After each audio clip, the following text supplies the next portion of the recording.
one thing I consistently try to make clear is that I'm just a normal average guy living an average life who studies this case a lot. So I do the regular things on a Sunday morning, making breakfast, and then I'm looking for new ideas, and sometimes that requires watching programs that I have already watched, like this one.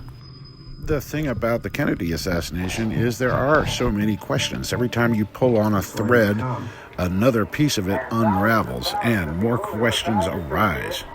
Following the motorcade even further down Main Street towards Simmons Freeway. A wonderful welcome having been given to the President here in downtown Dallas.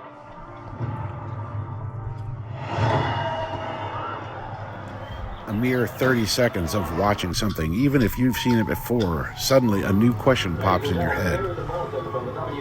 You want to make a video about it. You want to put the question out there. You want to get answers from the public. What do they think about what they have just seen? Not known for sure, but it is believed that President Kennedy has been shot.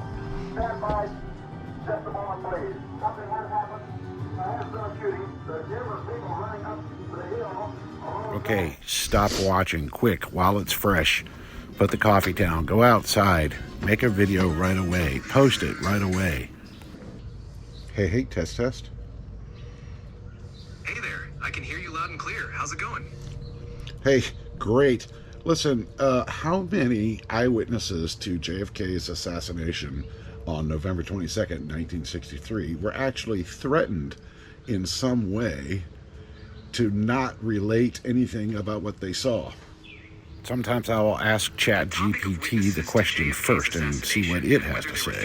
Is quite complex and has been the subject of much speculation and investigation over the years. Yeah, well, tell us something we don't know. Theories suggesting that some witnesses were intimidated or silenced. However, there isn't definitive evidence proving that a significant number of witnesses were actually threatened.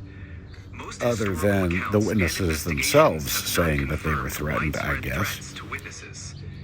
If you're interested in a deeper look, there are many books and documentaries that explore this topic in detail. Thanks for nothing. Okay, time to actually shoot a video that will then end up on my TikTok page, and so that's what this looks like. I'm rewatching JFK: What the Doctor Saw. It's on Paramount Plus, and it's worth the free trial if you don't already have Paramount Plus. JFK: What the Doctor Saw is the story of the Parkland doctors, and it is a current retelling of all of their recollections. And in it, they're pretty clear. Parkland doctors thought they saw an entrance wound in JFK's neck and an exit wound in the rear, the right rear of JFK's head. They made drawings about it. I got a person on here who says that the Parkland doctors didn't really think that the exit wound was in the back of his head, despite many collaborating. It's a couple of dozen people who relayed that story. Anyway, you should watch it. And don't believe this thing about how the Parkland doctors got it all wrong. I mean, who are you going to believe? This documentary asks this question. Are you going to believe the Parkland doctors? Or are you going to believe the naval doctors who had an agenda with the autopsy? The autopsy being clearly bungled. The Parkland doctors obviously doing everything that they could have in the world-class trauma center that they had there in Dallas.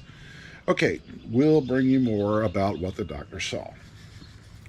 Okay, done. Now quick post it, go back inside, pick up the coffee again, resume watching.